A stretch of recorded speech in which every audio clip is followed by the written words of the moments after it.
Yes तो सभी लोगों को सबसे पहले दोस्तों very very very good evening. कैसे हो आप लोग? उम्मीद करता हूँ बच्चों आप सभी लोग वहां पे बहुत अच्छे होंगे। ठीक है, अभी देखो यार बच्चों, आज का जो भी अपना ये लेक्चर होगा, तो आज के इस लेक्चर के अंदर यहाँ पे मैं आप सभी लोगों को आपके इकोनॉमिक्स नाम के सब्जेक्ट का जो भी नेक्स्ट वाला चैप्टर है जिसका नाम है सप्लाई एनालिसिस, ओके, जो चैप्टर नंबर 4 है आप लोगों का, वो मैं आज के लेक्चर में स्टार्ट करने जा रहा हूँ। जिसका आपकी बोर्ड्स की एग्जामिनेशन में अगर मैं बात करूं तो जो वेटेज रहेगा वो रहेगा 7 मार्क्स से लेके 10 मार्क तक का, जो बहुत इंपॉर्टेंट चैप्टर वहां पे है। तो ये अपन यहाँ पे पढ़ने वाले हैं, तो प्लीज अच्छे से ध्यान देना, पूरा कॉन्सेंट्रेट करना। और मैं उम्मीद करता हूँ बच्चों कि अभी तक मैंने आप लोगों को वहां पे जितने भी चैप्टर सिखाए हुए हैं, ओके, 5 अभी तक मेरे देखो, utility analysis, elasticity of demand, फिर मेरा demand analysis, forms of market, फिर मेरा फॉरेन ट्रेड ऑफ इंडिया, ये सारे चैप्टर मैंने आपको पढ़ाए हुए। ठीक है, तो आई होप आप लोगों ने जितने भी चैप्टर्स मैंने पढ़ाए हुए हैं वो सारे चैप्टर्स आप लोगों ने इमीडिएटली घर पे जाके वापस रिवाइज कर लिया होगा। ठीक है, चलो तो अभी देखो बच्चों, जैसे अपन वहां पे डिमांड के केस में अपन कंज्यूमर के पॉइंट ऑफ व्यू से सोचते हैं ना, उसी तरीके से सप्लाई के केस में अपन यहाँ पे सोचेंगे प्रोड्यूसर के पॉइंट ऑफ व्यू से। अभी आपके मन में क्वेश्चन आएगा, सर प्रोड्यूसर मतलब क्या? तो प्रोड्यूसर मतलब ऐसा एक पर्सन होता है जो वहां पे किसी भी गुड्स या सर्विसेज को वहां पे प्रोड्यूस करेगा, उसको अपन क्या बोलते हैं? बोलो प्रोड्यूसर बोलेंगे। ठीक है, अभी देखो यार, जैसे है ना, एक बात हमेशा याद रखो कि मार्केट में किसी भी चीज का डिमांड जो है वो तभी हो सकता है जब मार्केट में वहां पे उस गुड्स का क्या हो, मुझे बोलो सप्लाई हो। समझा क्या?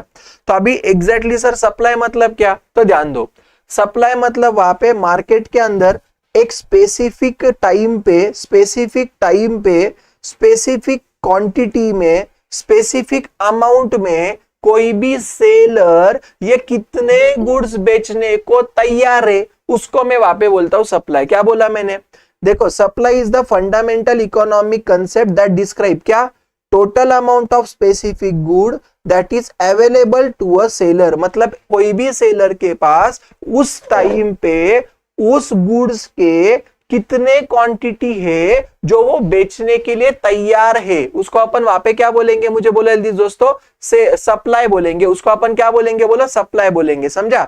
अभी देखो क्या बोल रहे हैं यहाँ पे, the total amount of goods और services available for sale at the specified price is known as supply. तो आप क्या करो, इसको दोस्तों हाईलाइट करके रखना कि बाबा सीधी बात है दोस्तों। देखो सेलर है, मान लो मैं एक आधा दुकानदार हूं, ठीक है, तो देखो मेरे पास भले ही वहां पे 1000 किलोग्राम क्वांटिटी पड़ी हुई है माल की, लेकिन जरूरी नहीं दोस्तों कि मैं सारा का सारा वहां पे माल इमीडिएटली बेचूंगा। इसका रीजन ये है दोस्तों, क्योंकि देखो मेरे पास वहां पे भले ही बहुत सारे गुड्स है, लेकिन मैं ऐसा हो सकता है कि मान लो मैं वो प्राइस पे गुड्स नहीं बेचना चाहता उतने।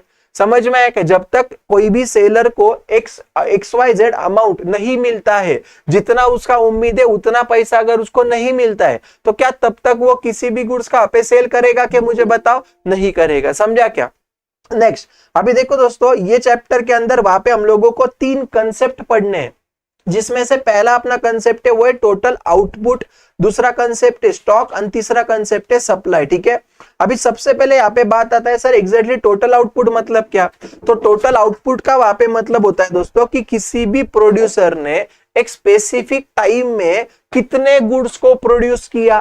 क्या बोला मैंने? किसी भी प्रोड्यूसर ने एक स्पेसिफिक टाइम पे कितने गुड्स को प्रोड्यूस किया, उसको अपन वहां पे क्या बोलते हैं? बोलो टोटल आउटपुट बोलते हैं। Total output is nothing but the goods produce by the supplier at the specific point of time. किसी भी स्पेसिफिक पॉइंट ऑफ टाइम पे किसी सप्लायर ने जितने भी गुड्स बनाए हैं वो उसका टोटल आउटपुट वहां पे बन जाएगा। तो देखो क्या बोल रहा है, total output can be defined as the sum total of the quantity of a commodity produce at a given period of time in the economy. बोलो समझा क्या नहीं समझा? अभी आप लोग मुझे एक बात बोलो कि जब तक वहां पे अपन किसी भी गुड्स का अगर प्रोडक्शन नहीं करते हैं, तब तक क्या वो गुड्स का कंजम्पशन पॉसिबल है? क्या मुझे बताओ, नहीं पॉसिबल है। तो इतना ही याद रखना दोस्तों, प्रोडक्शन के वजह से ही क्या होता है? मुझे बोलो कंजम्पशन होता है। ठीक है, और दूसरी बात कि एग्जैक्टली सर प्रोडक्शन मतलब क्या? तो production is nothing but the converting of raw material into the finish goods. मतलब किसी भी रॉ मटेरियल से अगर मैं किसी फिनिश गुड्स में उसको कन्वर्ट करता हूं तो उसको मैं वहां पे क्या बोलूंगा? प्रोडक्शन बोलूंगा। एग्जांपल, मान लो मैं वुड से वहां पे चेयर बना रहा हूं, that is called as what? Production process. समझा क्या पक्का? राइट। तो पहला टोटल आउटपुट समझा, total output is nothing but the total amount of quantity of goods which are available with the producer for the sale is called as what, मुझे बोलो total output. बोलो समझा क्या? दूसरा स्टॉक। अभी स्टॉक मतलब क्या देखो, अभी देखो कैसा होता है समझा, नहीं सॉरी मैंने एक सेंटेंस गलत बोला। अभी टोटल आउटपुट मतलब अवेलेबल फॉर सेल्स नहीं, जितना उसने प्रोड्यूस किया दैट इज टोटल आउटपुट। समझा क्या मैं क्या बोल रहा हूं?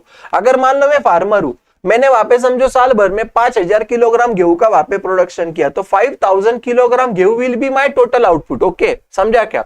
अभी स्टॉक मतलब क्या sir? Stock is nothing but the total quantity of a commodity which are available with the seller for the sale। क्या बोला मैंने? दोनों फर्क क्या? आउटपुट मतलब जितना प्रोडक्शन हुआ वो आउटपुट। अभी जैसे मैं बोलता हूं मैंने 10,000 किलोग्राम वहां पे गेहूं बनाया, उसमें से मैं बोलता मेरे को है ना खुद को 500 किलो चाहिए, तो क्या 500 किलो में बेचूंगा क्या? मुझे बताओ, नहीं बेचूंगा। तो भले ही मेरा आउटपुट वहां पे आए, लेकिन आउटपुट में से मैं कितना बेचने के लिए तैयार हूं, दैट इज स्टॉक। बोलो समझा क्या नहीं समझे? ध्यान में आया क्या? तो जरूरी नहीं कि टोटल आउटपुट ये तुम्हारा स्टॉक हो, टोटल आउटपुट ये ज्यादा हो सकता है, स्टॉक उससे कम हो सकता है। अच्छा, stock can not exceed total output, सही क्या गलत है? ऐसा हो सकता है क्या? बोलो कि तुम्हारा आउटपुट है, तुमने प्रोडक्शन किया 10,000 यूनिट का, तुम बोल रहे मेरे पास स्टॉक है 20,000 यूनिट का, पॉसिबल है क्या? मुझे बताओ। जनरली नहीं होता है। हाँ पहले का रहेगा तो पता लगे, वो जनरली नहीं होता है। ठीक है, तीसरा होता है वहां पे कौन सा, देखो यहाँ पे वो क्या बोल रहा है, तीसरा वहां पे अपना होता है दोस्तों सप्लाई। सप्लाई मतलब क्या? ध्यान दो। अभी जैसे देखो दोस्तों, मान लो फॉर एग्जांपल मैंने वहां पे 10,000 क्वांटिटी प्रोडक्शन किया व्हीट का, तो ये मेरा हो गया टोटल आउटपुट। ये 10,000 में से यहाँ पे मैं लिखता हूं चाहिए तो, ठीक है, मतलब आप लोगों को थोड़ा सा ज्यादा अच्छे से सारी चीजें समझ में आएगी। ओके, अभी देखो मैंने आप लोगों को यहाँ पे क्या बोला, तो मान लो फॉर एग्जांपल दोस्तों यहाँ पे मैंने क्या किया मुझे बताओ, तो यहाँ पे मैंने 10,000 किलोग्राम क्वांटिटी का क्या किया मुझे बोलो, प्रोडक्शन किया। ओके, तो ये मेरा यहाँ पे क्या हो जाएगा मुझे बोलो, टोटल आउटपुट हो जाएगा। ठीक है ना? अभी इसमें से मैं वहां पे क्या कर रहा हूँ, 9,500 में बेचने के लिए तैयार हूं, तो ये मेरा वहां पे क्या हो जाएगा बोलो, स्टॉक हो जाएगा। लेकिन मैं क्या बोलता कि देखो यार 9,500 में पूरा एक साथ नहीं बेचूंगा, अगर मुझे मान लो मार्केट में समझो 30 रुपया किलोग्राम से रेट मिला ना, तो इसमें से मैं 5,000 किलोग्राम बेचूंगा। अगर मुझे 35 रुपया रेट मिला ना, तो मैं 7,000 किलोग्राम बेचूंगा। और अगर मेरे को 40 रुपए मिल गया तो मैं सारा बेच दूंगा। बोले समझा कि नहीं समझा? मतलब मुझे एक बात बोलो, क्या सेलर वहां पे उसके पास भले ही माल अवेलेबल है, लेकिन क्या वो वही प्राइस पे सारे गुड्स बेचने के लिए तैयार है क्या? मुझे बताओ, नहीं, वो अलग अलग प्राइस पे अलग अलग गुड्स बेचने के लिए तैयार है।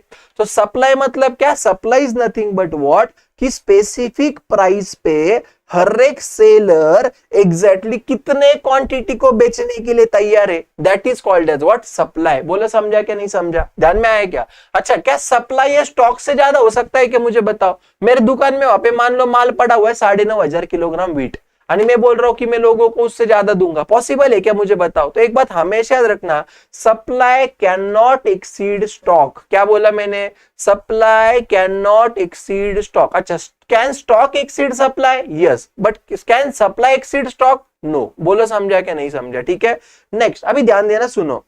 अभी देखो दोस्तों, अपन ना जब भी वापस सप्लाई के बारे में बात करेंगे, ठीक है, तो basically supply is your relative term. Relative मतलब क्यों सर? तो सप्लाई को अपन यहाँ पे हमेशा प्राइस, टाइम आणि क्वांटिटी के हिसाब से देखते हैं। सर प्राइस की वजह से कैसे? तो देखो मैं मान लो एक सेलर हूं, ठीक है, अभी किसी भी गुड्स को मैं वहां पे मार्केट में कब बेचूंगा मुझे बताओ, जब मुझे वो गुड्स का मार्केट में ज्यादा पैसा मिलेगा तब मैं बेचूंगा। समझा क्या? तो हमेशा याद रखना दोस्तों कि अपन वहां पे मार्केट के अंदर किसी भी गुड्स को तभी बेचेंगे जब मुझे ज्यादा प्राइस मिलेगा। तो ज्यादा प्राइस ज्यादा सप्लाई, कम प्राइस कम सप्लाई। समझा क्या? जैसे लॉ ऑफ डिमांड में तुम्हारा रिलेशनशिप निगेटिव था, higher the price lower will be the quantity demanded, lower the price higher will be the quantity demanded. So the relationship between price and quantity demanded was negative or inverse in the case of law of demand wala chapter, but in the case of supply, as far as your supply is concerned, so there is a positive relationship between price and quantity supplied, because whenever price increases, profit of the supplier will also increase, therefore he would like to sell more and more quantity and vice versa। बोलो समझा क्या नहीं समझा? याद रहेगा पक्का? Very nice. अभी देखो नेक्स्ट उन्होंने क्या दिया, मीनिंग ऑफ सप्लाई। क्या बोल रहा है? The word supply implies the quantity of a commodity offered for sale by a producer during a given period of time at the given price. एक यहाँ पे एक कंसेप्ट बोलता, ध्यान दो। देखो जब भी आपको सप्लाई आएगा ना, आप लोगों को आप याद रखना है गिवन पीरियड ऑफ टाइम, वो टाइम पे प्लस वो प्राइस पे वो कितने क्वांटिटी बेचने के लिए तैयार है, उसको अपन बोलेंगे सप्लाई। बोलो समझा कि नहीं समझा? मार्केट में उसको जो भी प्राइस मिल रहा है, तो वो टाइम पे वो प्राइस पे वो कितने गुड्स बेच रहा है, दैट इज सप्लाई। बोलो समझा कि नहीं समझ? ये बस आप लोग है ना इतना लिख के रख देना, इतना लिख के याद रखना, ठीक है? समझ में आया? में गिवन प्राइस, गिवन टाइम आणि गिवन क्वांटिटी, बात खत्म, दैट इज सप्लाई। बोले यस और नो? अभी थोड़ा आगे जाऊंगा, ध्यान देना। देखो दोस्तों, अगर आप यहाँ पे देखोगे, देखो ये अपना मान लो कि मैंगो के पेड़ है, ये स्टॉक है अपने पास, बरोबर? लेकिन इसमें से थोड़े बेच रहा, अभी सब बेच रहा है क्या? मुझे बोलो, नहीं बेच रहा, ठीक है? आगे देखो, नेक्स्ट डेफिनेशन ऑफ सप्लाई। अभी देखो ये सप्लाई का जो डेफिनेशन है किसने दिया? बोले यहाँ पे पॉल सैमुएल्सन नाम के जो इकोनॉमिस्ट है, उन्होंने यहाँ पे हमको दिया हुआ है। क्या बोलता है? Supply refers to the relation between price and amount of goods that producer are willing to supply. क्या है मुझे बताओ? कोई भी स्पेसिफिक प्राइस पे प्रोड्यूसर कितने अमाउंट ऑफ गुड्स वहां पे बेचने के लिए तैयार है, ये हम लोगों को जो बताएगा उसको क्या बोलेंगे? बोलो सप्लाई बोलेंगे। बोलो समझा क्या नहीं समझा? ठीक है, चलो अभी नेक्स्ट आ जाओ। अगला अपना कॉन्सेप्ट है यहाँ पे दोस्तों सप्लाई शेड्यूल। अभी मैंने आपको डिमांड में भी बोला था, जब आप समझ में आ रहा है ना, पक्का जा रहा है दिमाग में? जहां पे भी डाउट होगा मुझे रोक देना, ओके? मैं ये एज्यूम कर रहा हूं कि आप लोगों को मैं जो बोल रहा हूं, मैं बहुत आसान लैंग्वेज में आपसे बात करूंगा, और इसमें कुछ रॉकेट साइंस है नहीं, नॉर्मल अपन डिस्कस कर रहे हैं, ठीक है? जो पॉइंट पे आपको डाउट आएगा तुरंत मुझे पूछ लेना, ओके? चलो नेक्स्ट। अभी देखो सप्लाई शेड्यूल मतलब क्या सर? तो मैंने आप लोगों को डिमांड में भी बोला था, जब मेरे को शेड्यूल बोलेंगे ना, तो शेड्यूल मतलब टैब्यूलर रिप्रेजेंटेशन। तो क्या रहेगा? Supply schedule is nothing but the tabular representation which will show the functional relationship between price and quantity supplied.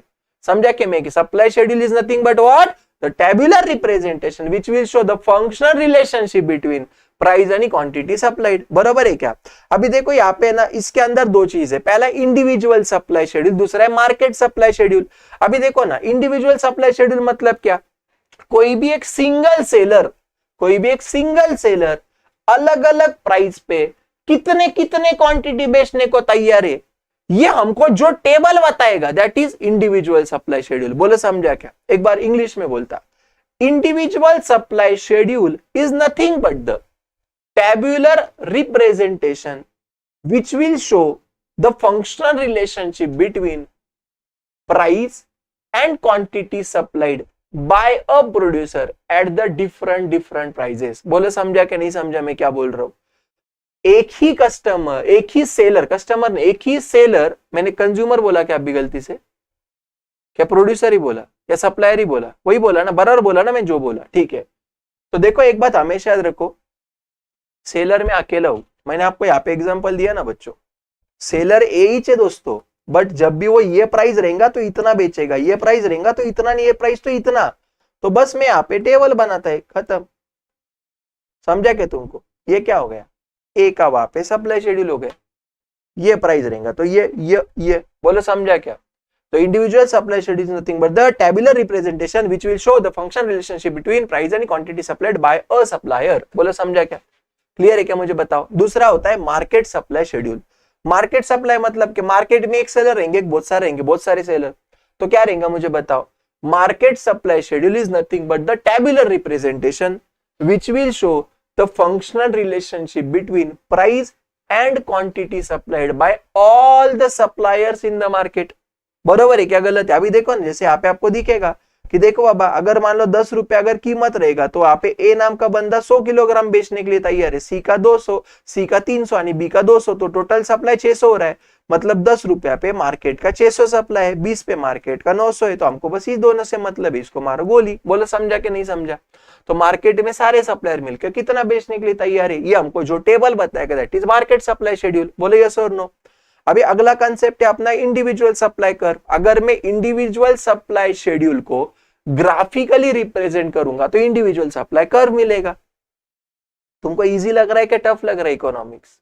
सच्ची बोलो, इजी लग रहा है क्या? कॉन्फिडेंस बढ़ रहा है क्या? पक्का समझ में आ रहा है ना मैं क्या बोल रहा हूं? अनुष्का देखो समझ में आ रहा है पक्का? फिर ठीक है। तो देखो कैसा आएगा। मैं क्या बोल रहा हूं, इंडिविजुअल सप्लाई कर्व मतलब क्या, अगर मैं इंडिविजुअल सप्लाई शेड्यूल को ग्राफ के ऊपर अगर चिपका दूंगा तो क्या बनेगा, कर्व बनेगा। अगर मार्केट सप्लाई शेड्यूल को अगर ग्राफिकल डाल दूंगा तो मार्केट सप्लाई कर्व बनेगा। समझा क्या? अभी देखो डिमांड की लाइन हमेशा ऐसी थी, लेफ्ट टू राइट डाउनवर्ड थी, बट मैंने तुमको क्या बोला, प्राइस आणि सप्लाई का रिलेशनशिप पॉजिटिव है, तो ये लाइन तुम्हारी कैसे रहेंगी, बोलो अपवर्ड लाइन रहेंगे, ऐसी रप। बोलो समझे क्या नहीं समझे? तो सप्लाई करो हमेशा तुम्हारा कैसा रहता है, मुझे यहाँ पे बोला जल्दी दोस्तों, left to right downward. Supply करो हमेशा कैसे रहता है, मुझे यहाँ पे बोला जल्दी से, लेफ्ट टू राइट कैसा रहता है दोस्तों, डाउनवर्ड रहता है। समझ में आ रहा है क्या मैं आपको क्या बोल रहा हूँ? याद रहेगा पक्का? क्या अपवर्ड रहता है, कैसा रहता है? डिमांड का डाउनवर्ड, मैं देख रहा तुम्हारा ध्यान एक नहीं, डिमांड का डाउनवर्ड और सप्लाई का अपवर्ड, याद रहेगा क्या पक्का? डिमांड का डाउनवर्ड, सप्लाई का अपवर्ड, बोलो समझा क्या? याद रहेगा पक्का आप लोगों को क्या नहीं रहेगा, मुझे बोलो, ठीक है? Okay very nice. अभी आगे जाते ध्यान देना अपन ये बात पे, ठीक है? चलो अभी देखो नेक्स्ट उन्होंने क्या दिया दोस्तों हम लोगों को, तो आगे उन्होंने मुझे यहाँ पे दिया what are the determinants of supply. क्या दिया मुझे, बोलो डिटर्मिनेंट्स ऑफ सप्लाई, ठीक है? अभी बात ये होती है sir exactly what do you mean by determinants of supply. तो देखो डिटर्मिनेंट्स ऑफ सप्लाई का मतलब होता है ऐसे कौन से फैक्टर्स है जिसके ऊपर मेरा सप्लाई वहां पे डिपेंडेंट है। समझा क्या? तो जैसे पहले अगर मैं यहाँ पे आप लोगों के साथ बात करूं ना दोस्तों, तो डिटर्मिनेंट का सबसे पहला यहाँ पे आपका आता है, बोलो प्राइस ऑफ द कमोडिटी, बराबर है क्या? अभी मैं क्या बोलता देखो, एक यहाँ पे आप फटाफट लिख लो, ज्यादा प्राइस ज्यादा सप्लाई, कम प्राइस कम सप्लाई, बोलो समझा क्या? तो पॉजिटिव रिलेशनशिप रहेगा, ठीक है? दूसरा क्या है, स्टेट ऑफ टेक्नोलॉजी। अभी देखो अगर टेक्नोलॉजी भारी रही तो तुम्हारा कॉस्ट ऑफ प्रोडक्शन कम होगा, कॉस्ट ऑफ प्रोडक्शन कम होगा मतलब प्रॉफिट ज्यादा होगा, तो सप्लाई भी ज्यादा होगा। टेक्नोलॉजी भारी, cost of production come, cost of production come, profit ज्यादा तो सप्लाई ज्यादा। टेक्नोलॉजी भंगार तो सप्लाई भी कम, इतना याद रखना। याद रहेगा क्या पक्का? खराब टेक्नोलॉजी सप्लाई कम, ठीक है? नेक्स्ट कॉस्ट ऑफ प्रोडक्शन, अगर तुमको कम कॉस्ट ऑफ प्रोडक्शन लग रहा, तुम्हारा कॉस्ट ऑफ प्रोडक्शन अगर कम है तो प्रॉफिट ज्यादा है तो सप्लाई ज्यादा है, कॉस्ट ऑफ प्रोडक्शन बढ़ गया तो प्रॉफिट कम होगा, सप्लाई कम होगा। बोलो समझा कि नहीं समझा? ध्यान में आ रहा है कि मैं क्या बोल रहा हूँ? लिख के रखो ये सारे फटाफट, ठीक है? नेक्स्ट इंफ्रास्ट्रक्चर पे, अगर ट्रांसपोर्टेशन अच्छा है, कम्युनिकेशन अच्छा है, रोड अच्छा है, सब अच्छा है तो सप्लाई भी अच्छा है। समझा क्या? तुम मान लो फॉर एग्जांपल दोस्तों वहां पे मॉकर गुड्स बना के रखे, तुम्हारे यहाँ से दूसरी जगह पे लेके जाने को जगह ही नहीं है, तो कैसे क्या करेंगे मुझे बताओ? समझा क्या? तो अगर इंफ्रास्ट्रक्चर अच्छा तो सप्लाई अच्छा, इंफ्रास्ट्रक्चर खराब तो सप्लाई भी खराब। बोलो समझा क्या? नेक्स्ट गवर्नमेंट पॉलिसी अगर फेवरेबल है, जैसे गवर्नमेंट बोल रहा वाह वाह वाह और करो प्रोडक्शन, हम तुमको सब्सिडी देंगे, हम तुमको मदद करेंगे, तो सप्लाई भी ज्यादा होगा। अगर गवर्नमेंट पॉलिसी फेवरेबल रहेंगी तो सप्लाई ज्यादा होगा, अगर गवर्नमेंट पॉलिसी फेवरेबल नहीं रहेंगी तो सप्लाई भी कम होगा। बोलो समझा क्या नहीं समझा? ध्यान में आएगा पक्का मैं क्या बोल रहा हूँ? नेक्स्ट देखो क्या दिया उन्होंने जल्दी से यहाँ पे हम लोगों को, आगे देखो, अगर नेचुरल कंडीशन अच्छे रहेंगे तो मेरा प्रोडक्शन बढ़ेगा, अगर नेचुरल कंडीशन खराब रहेंगे तो प्रोडक्शन कम होगा, तो प्रोडक्शन बढ़ा तो सप्लाई बढ़ा, प्रोडक्शन कम तो सप्लाई कम। देखो ना, मान लो तुमने वहां पे ना आम के पेड़ लगाए बहुत सारे, यानी मौकर बारिश गिर गई, इतनी बारिश गिर गई वो आसमान से, वो क्या बोलते हैं आप वहां पे, बर्फ गिर गई, क्या बोलते हैं यार उसको आप वहां पे, वो नवले गिर गए क्या कुछ तो बोलते हैं ना आप उसको वहां पे। अरे आसमान से वो बर्फ जब गिरती है तो क्या बोलते हैं यार, जो भी तुमको समझा ना, सुना ना, जान दो क्या बोल रहे, क्या बोली कशपिया? जान दे, इंग्लिश नहीं समझते भाई इतना, ठीक है? जो भी बोलते, कौन से भाई स्टोन बोलते, समझो मेरी बात, उसको बर्फ बोलते हैं हमारे इसमें, ठीक है? जो टप टप टप टप गिरता है ऊपर से, ओके?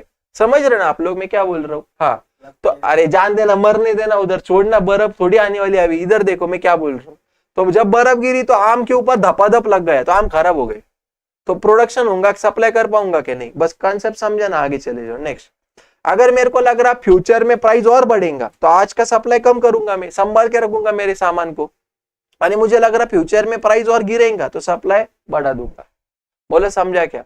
मुझे लग रहा है कि आगे जाके इसका दाम कम हो सकता है तो आज बेच दूंगा, और मुझे लग रहा है आगे जाके और बढ़ सकता है तो संभाल के रखूंगा, कम सप्लाई करूंगा। समझा क्या? लिख रहे हो ना आप लोग? लिखना पक्का। नेक्स्ट देखो आगे, अभी other factor, nature of market, necessary goods का है, किसका है वो, relative price of other goods, ये सब के ऊपर भी अपना वहां पे सप्लाई क्या रहता है, मुझे बोलो डिटरमेंट रहता, मतलब डिपेंडेंट रहता है। अगर ये सारी चीजें अपने फेवर में रहेंगी तो सप्लाई ज्यादा होगा, अगर पे अपने फेवर में नहीं रहेंगे सप्लाई कम होगा। समझा क्या? जैसे फॉर एग्जाम्पल देखो, मान लो मैं वहां पे ना, मान लो कि चाय का दुकान है मेरा, मेरे को पता चला यार चाय से ज्यादा प्रॉफिट में कॉफी में, चाय 10 की बिकती, कॉफी 30-20 की बिकती, अगर वही कपल को बुलाऊं कोल्ड कॉफी पिलाऊं तो 50 में बिकेंगी, तो मेरे को जिसमें ज्यादा फायदा है उसका मैं ज्यादा सप्लाई करूंगा। अरे क्या कुछ कुछ क्या करता है, धंधा है भैया। समझा क्या? गंदा है मगर धंधा है। समझ में आ रहा है ना आप लोगों को? ठीक है भैया, जिसमें ज्यादा पैसा हो बिजनेस करने का, बात खत्म। कॉफी हॉट बेचने तो कोल्ड बेच, पैसा मिलना चाहिए। समझा क्या मैं क्या बोल रहा हूँ? ध्यान में आया क्या? पक्का? वैसी बात। आगे देखो नेक्स्ट, अभी लॉ ऑफ सप्लाई। पहली बात देखो, अपने को है ना यहाँ पे लॉ ऑफ सप्लाई में वही चाहिए अपना मार्शल भैया, इसको जिंदगी में कुछ काम नहीं था, उसने डिमांड में भी वही है, सप्लाई में भी वही है, यूटिलिटी में भी वही है, बहुत सारी जगह पे वही है, बराबर है क्या?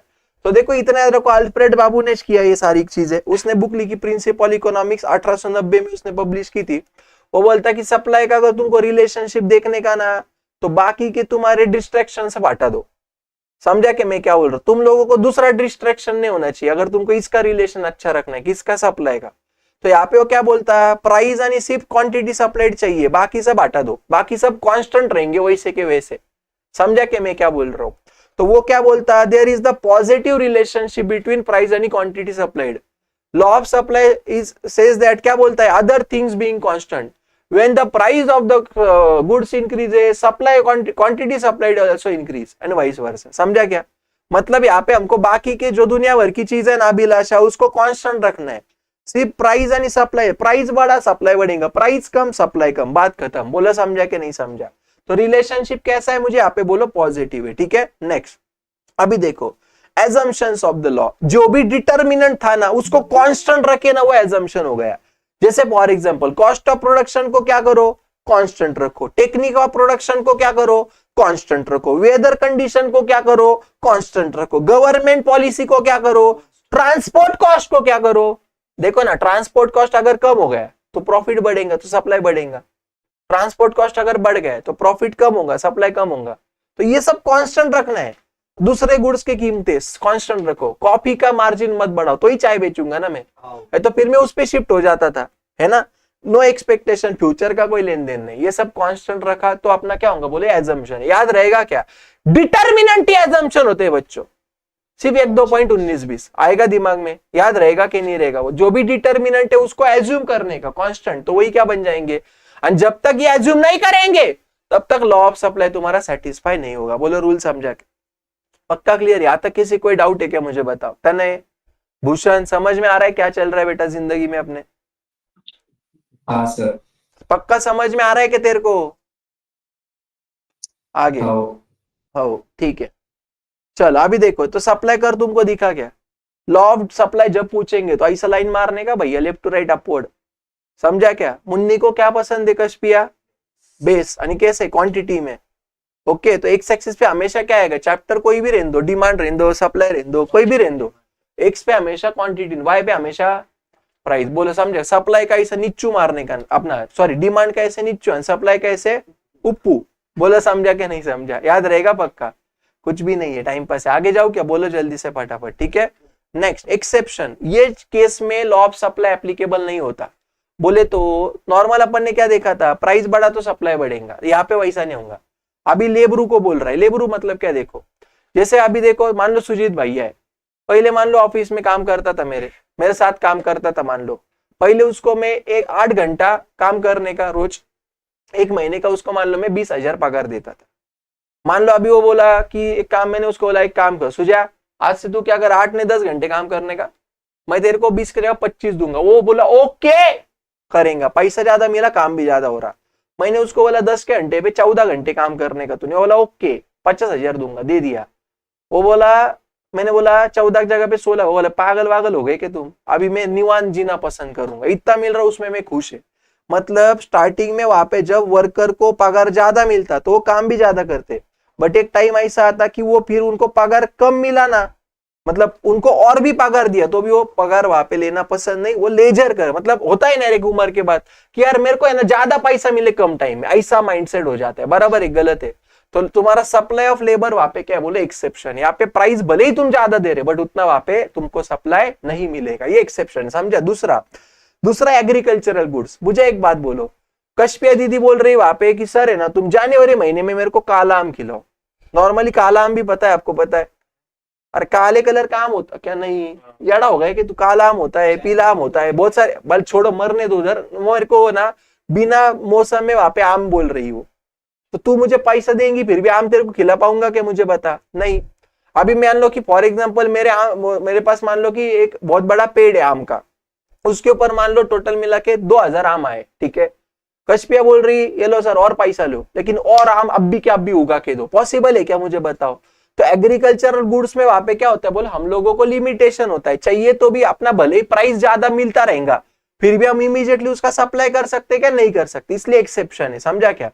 नेक्स्ट उन्होंने क्या दिया, यहाँ पे देखो हम लोगों को आगे अर्जेंट नीड फॉर कैश। अभी देखो बहुत बार ऐसे होता है, कोविड के टाइम पे बेचारे बहुत लोगों का नुकसान हो गया रे, उनको उनके घर बार खेती मकान सब बेचना पड़ा रे, हॉस्पिटल की इसमें हुआ कि नहीं, जो दाम बोले वो दाम पे उन्होंने घर बेच दिया, पैसा लेके ट्रीटमेंट किया, बराबर है क्या। तो बहुत बार ऐसा होता है कि नहीं, मुझे बता, अगर तुमको अब भी क्या अब भी अगर पैसा चाहिए तो तुम लोग वहां पे प्राइस ज्यादा मिल रहा क्या कम मिल रहा हो देखेंगे नहीं, जो दाम मिल रहा है उस पे बेच के बात खत्म कर देंगे। अरे समझ में आ रहा है कि मैं क्या बोल रहा हूँ यार, ध्यान में आया कि नहीं आया। जैसे फॉर एग्जांपल देखो, मान लो अपनी मृणाली है ना, वो कश्मीर गई घूमने के लिए, ओके कश्मीर गई हो, और मान लो फॉर एग्जांपल है ना उधर वो घूम गई, तो एक आतंकवादी ने उसको पकड़ लिया। अभी शाम के टाइम पे चुपचाप वो आतंकवादी के पास से भाग के गई और उसके पास सिर्फ ना घर पे आने के लिए पैसे नहीं थे, तो उसके पास उसके मम्मी दी हुई सिर्फ चेन थी। अभी गोल्ड का रेट मान लो फॉर एग्जांपल 20 ग्राम की चेन है, गोल्ड का रेट चल रहा है 63,000 रुपीज आज की तारीख का, मान लो सामने वाला बोल रहा 63 नहीं दूंगा मैं, तो दो इसका मिलके 1,26,000 होता है, 1,06,000 होता है, जो भी 1,26,000 होता है। लेकिन सामने वाला बोल रहा है मैं तेरे को है ना सिर्फ 50,000 दूंगा, चाहिए तो लेने तो मर इधर से। तो वो क्या बोली, ठीक है ले ले बाबा, क्या करे, समझा कि मैं क्या बोल रहा हूं। तो उसने मजबूरी में बेच दिया कि नहीं बेच दिया, मुझे बताओ। तो that is called as urgent need for cash. Okay next, perishable goods, भंगार क्वालिटी की गुड्स, जो खराब होने वाली चीज है। अभी देखो यहाँ पे, in case of perishable goods supplier would offer sale more quantity at lower price to avoid losses, बराबर है क्या नहीं। अरे शाम के टाइम पे अपना ये जो है ना कौन तन है भैया, जानबूझ के सब्जी मंडी में लोग कैसे सुबह सुबह जाते 6-7-8 बजे ताजी सब्जी मिलेगी, उसका वैसा नहीं, इसका भंगार काम है। वो क्या करता है, जानबूझ के रात को जाता 8-8:30 बजे कि सस्ता मिल जाएगा मेरे को फुकड़ दाम में, तने की बात कर रहा हूं मैं, वो जो टोपी पहन के बैठा ना उसकी बात कर रहा हूँ, ठीक है। हाँ अभी तने सुनता है, सुनाई नहीं देता रहेगा तेरे को, है ना। तो समझ रहा ना मैं क्या बोल रहा हूं आप लोगों को। तो कुछ कुछ लोग होते हैं क्या नहीं, मुझे बताओ। सप्लायर भी क्या सोचेंगे, जान देना, टमाटर का टोमेटो सॉस होने के पहले इसको बेच देंगे, मिला वो दाम मिल गया, मरने दो। होता है कि नहीं होता है, मुझे बता। आप है ना जनरली सीजनल बिजनेस में देखो, दशहरा के टाइम पे देखो जो झंडू के फूल लेके बैठते लोग, अब दशहरे के पहले दिन है, दशहरे के दोपहर तक देखो 20 रुपया किलोग्राम की चीज 200 रुपया किलोग्राम में बिकते हैं, लेकिन उसी दिन शाम को देखना 5 रुपया किलोग्राम बोलो तो भी दे देंगे हंस के खेल के, समझा के, उनको पता है भाई ये खराब हो जाएंगे। समझ में आ रहा है कि मैं क्या बोल रहा था, नहीं ठीक है। तो ये सब लास्ट में रेयर गुड्स, रेयर है भैया, रेयर एंटिक पीस एकदम, जैसे कोहिनूर का हीरा है, सारंग सर तो है वो बात अलग, सुनो मेरी, लेकिन अपनी कीमत नहीं हो सकती इसलिए एग्जांपल नहीं दे सकता, समझो। तो रेयर गुड से मान लो जैसे कोहिनूर का हीरा है, बराबर है क्या। अरे भैया एक ही है वो, तुम कितना भी पैसा दोगे तो वो सप्लाई बढ़ सकता है क्या, मुझे बताओ। समझ में आ रहा है कि मैं क्या बोल रहा हूँ। तो ये सब, ये केस में तुम्हारा प्राइस भले ही तुमको ज्यादा मिलता तो भी तुम्हारा सप्लाई नहीं बढ़ सकता, ये इसलिए एक्सेप्शन है, समझा। नेक्स्ट, वेरिएशन इन सप्लाई, यानी दूसरा कौन सा, चेंज इन सप्लाई, वही कंसेप्ट है, कल तुमको सिखाया था ना, वही एकदम। देखो कैसा होता है, ध्यान दो, दो कंसेप्ट है, तुम्हारा वेरिएशन होने दो या तुम्हारा चेंज होने दो, दोनों केस में तुम्हारा क्वांटिटी सप्लाइड चेंज होगा। हटा सावन की घटा, टिंग टिंग टिंग, समझ, ध्यान में, ध्यान है कि तेरा मैं क्या बोल रहा हूँ, ठीक है। देखो ध्यान दो, सुनो, पूरा ध्यान है। किसके पास, बोर्ड की तरफ। ओ ऐसा क्या, ठीक है, चलो सुनो मेरी बात, ध्यान दो इधर। तो देखो यहाँ पे ना वेरिएशन रहने दो, चेंज रहने, दोनों में सप्लाई तो चेंज होगा, बट वेरिएशन में क्वांटिटी सप्लाइड का चेंज होने वाला जो वजह होगी, वो वजह होगी कीमत, प्राइस का रेट चेंज होगा, प्राइस चेंज हुआ सप्लाई चेंज हुआ, यानी यहाँ पे अदर फैक्टर क्या रहेंगे, कांस्टेंट रहेंगे। बोलो समझ में आ रहा है क्या चल रहा है। वेरिएशन में हमेशा मूवमेंट होता, ठीक है, और दूसरा होता है चेंज, इसमें भी तुम्हारे क्वांटिटी सप्लाइड चेंज होगी मामे, लेकिन इसमें जो चेंज होगी ना वो अदर फैक्टर के चेंज होने की वजह से होंगी। और यहाँ पे तुम्हारी प्राइस क्या रहेंगी, कांस्टेंट रहेंगी। तो यहाँ पे जो तुम्हारा सप्लाई कर रहेगा ना इसका हमेशा शिफ्ट होगा, शिफ्ट उड़िया मारते रहेंगे आगे पीछे आगे पीछे। यानी वेरिएशन में ऊपर नीचे, समझा कि मैं क्या बोल रहा हूँ। जब जगह पे ऊपर नीचे होता है तो उसको अपन मूवमेंट बोलते हैं, जब एक जगह से दूसरी जगह जाते हैं तो शिफ्ट बोलते। बोलो समझा कि तुमको मैं क्या बोल रहा, क्या नहीं समझ में आ रहा है बताओ, पक्का ध्यान दो। वेरिएशन में ना यहाँ पे दो चीजें होती है, तुमको मजा आ रही है क्या, पक्का होगा ये चैप्टर अपना, 2 ही कंसेप्ट बाकी इसके आगे। अब क्या करूं मैं, विषय अलग है सारंग सर का, है क्या नहीं बताओ, जाओ क्या आगे बोलो। क्या हुआ अभिलाषा, नहीं समझ में आया क्या? सर साल भर क्यों आप फिर हमको इतना खींच रहे थे, क्या करे बेटा, आदत से मजबूर। ये सारी चीजें बस आखिरी आखिरी में याद आती है मुझे, है ना। जब आगे मैं पक्का आवरा कैंसल नहीं पढ़ाने का आगे, चलो बाय बाय। अभी देखो सुनो मेरी बात, मेरे को करना पड़ेगा बाबा, तुमको क्या है, तुम अभी बाय बोलेंगे मेरे को बाद में प्रेशर आएगा बिना काम। यहाँ पे देखो मूवमेंट में होगा पहला एक्सपेंशन, वैसे समझता है इजी लग रहा है लेकिन अभी अरे बहुत इजी, इकोनॉमिक्स चालू होती खत्म हो जाता बेटा, है क्या नहीं। और दूसरा होता है कॉन्ट्रैक्शन, एक्सपेंशन एंड कॉन्ट्रैक्शन। इधर क्या होगा, quantity supplied will increase due to increase in price, other factor will remain constant. Quantity supply will decrease due to decrease in price, other factor will remain constant. खत्म मामा, समझा तुमको क्या बोला मैंने, इजी टफ है, पक्का समझा क्या। इधर होगा तुम्हारा इंक्रीज और इधर क्या होगा बोलो, डिक्रीज, हाँ ठीक से बोलो बाबा, डिक्रीज, समझा क्या। इधर क्या होगा, क्वांटिटी सप्लाइड बढ़ेगा due to favourable change. Favourable है मतलब अपने हिसाब से भैया, समझा क्या। जैसे गवर्नमेंट मान लो अपने को सब्सिडी दे रहा, बोल रहा और सप्लाई करो और प्रॉफिट कमा, फेवरेबल चेंज हुआ यार, टेक्नोलॉजी एकदम भारी आ गई, समझा कि मैं क्या बोलूं, बिना इनपुट का आउटपुट आने लगा ठीक है, ऐसी भारी टेक्नोलॉजी ले में, जादू वाली टेक्नोलॉजी है, समझ रहे हो कि मैं क्या बोल रहा हूँ। तो मक्कर पैसा है क्या नहीं बताओ, वैसी बात। तो फेवरेबल चेंज अगर हुआ ना अदर फैक्टर में तो सप्लाई भी बढ़ेगा, और अगर अदर फैक्टर में अगर अनफेवरेबल चेंज हो गया, नजर लग गई दोस्तों, क्या बोले अनफेवरेबल, कैसा स्पेलिंग लिख रहा है, आपको समझा ना अनफेवरेबल का स्पेलिंग, या अनफेवरेबल या, तो क्वांटिटी सप्लाइड भी कम होगा। यहाँ पे तुम्हारा प्राइस क्या रहेगा दोनों जगह पे, मुझे बोलो कांस्टेंट रहेगा मेरे डियर, कांस्टेंट रहेगा, कांस्टेंट। बोलो समझा क्या नहीं समझा, पक्का। अभी इसका डायग्राम देखो, हाउ हाउ मत कर, डायग्राम देखो, ये प्राइस है क्वांटिटी है, मैंने क्या बोला, मुन्नी को बेस पसंद है, ठीक है याद रहेगा ना। सप्लाई ऐसा रपक, बोलो समझा क्या। तो पहले प्राइस इधर था तो सप्लाई इधर था, अभी प्राइस ऊपर गया तो सप्लाई भी ऊपर गया, तो लेफ्ट टू राइट मूव हो रहा है, left upward movement, left to right upward movement हो रहा है, समझा क्या। इधर क्या होगा मुझे बोलो, नीचे आएगा ऐसा, फिर ऐसा कैसा काई या श्री, ऐसा ही रहेगा ये भी। लेकिन पहला मेरा प्राइस इधर था, सप्लाई भी इधर था, अभी प्राइस इधर आया तो सप्लाई भी इधर आया, इधर से इधर आया तो नीचे आया ना ऐसा, समझा क्या मैं क्या हुआ बिच्छू।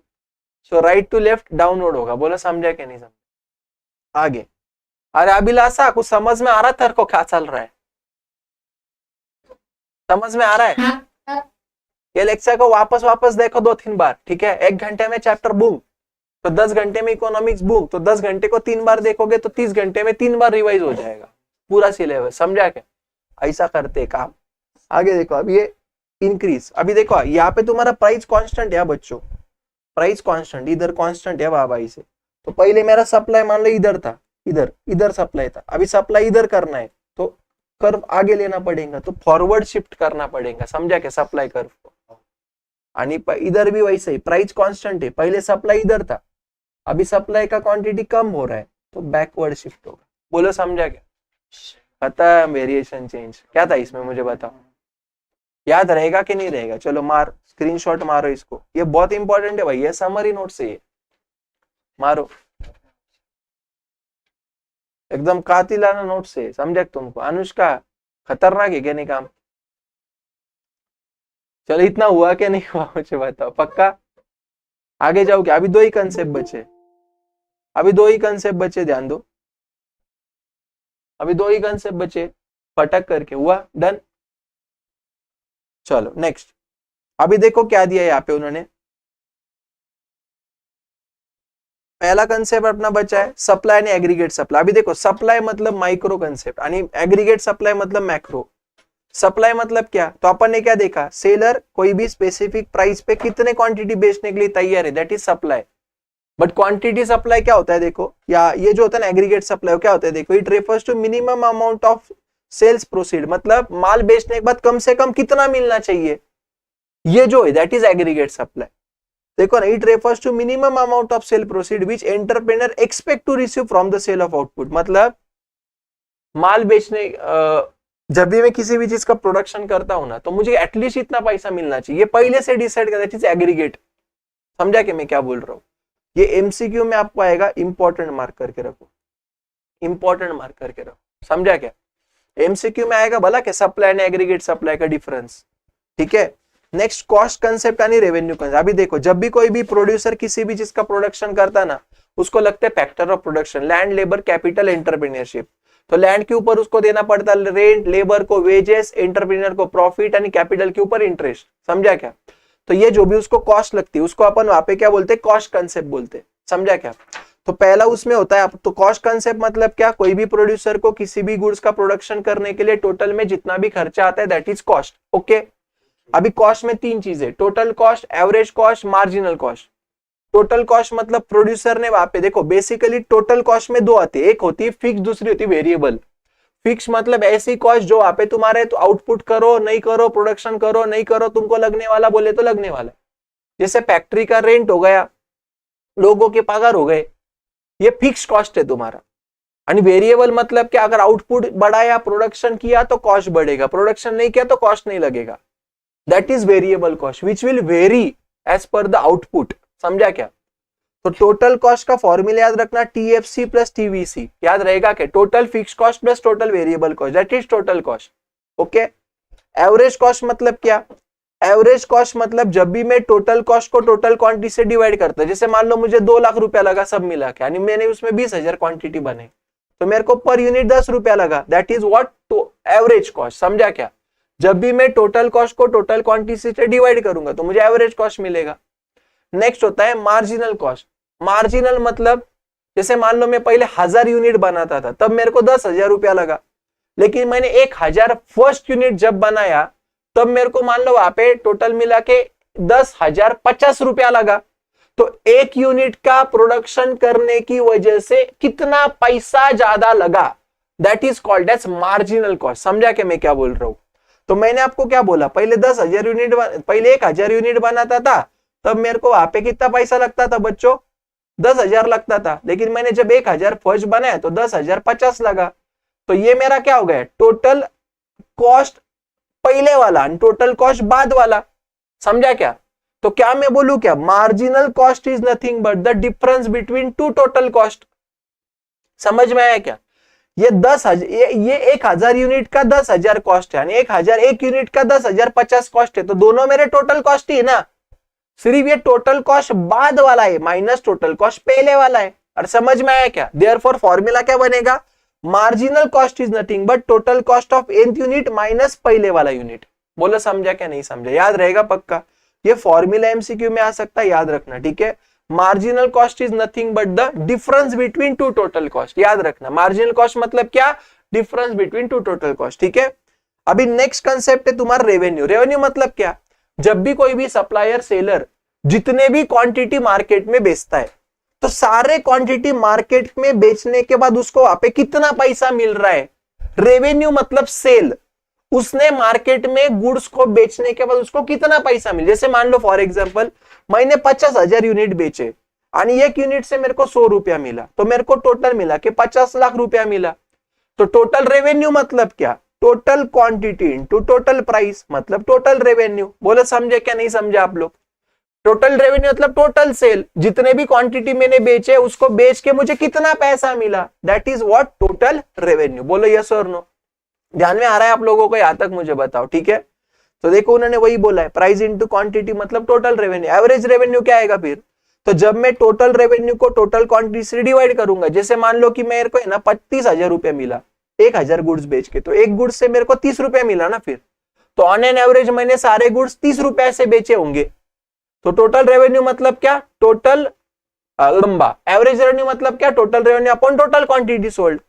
आणि मार्जिनल मतलब क्या, तो पहले मैंने 10,000 यूनिट बेचे थे, तब मेरे को आप 1 लाख रुपया मिला।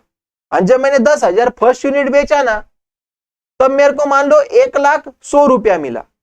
तो एक यूनिट ज्यादा बेचने की वजह से कितना ज्यादा मिला, 100 रुपया। That is my marginal revenue. Marginal revenue is nothing but the addition made in total revenue. Marginal revenue is nothing but the difference between two total revenue. बोलो समझा क्या नहीं, चैप्टर खत्म। क्या था इसमें, अरे बोलो यस और नो बच्चों। अरे कॉन्फिडेंस आ रेला क्या तुमको, 50 मिनट में चैप्टर उठ रेला, तुम्हारा कॉन्फिडेंस अभी भी नहीं आ रेला, समझा क्या, पक्का मजा आया, वेरी गुड, बहुत अच्छा है, एक नंबर है ना।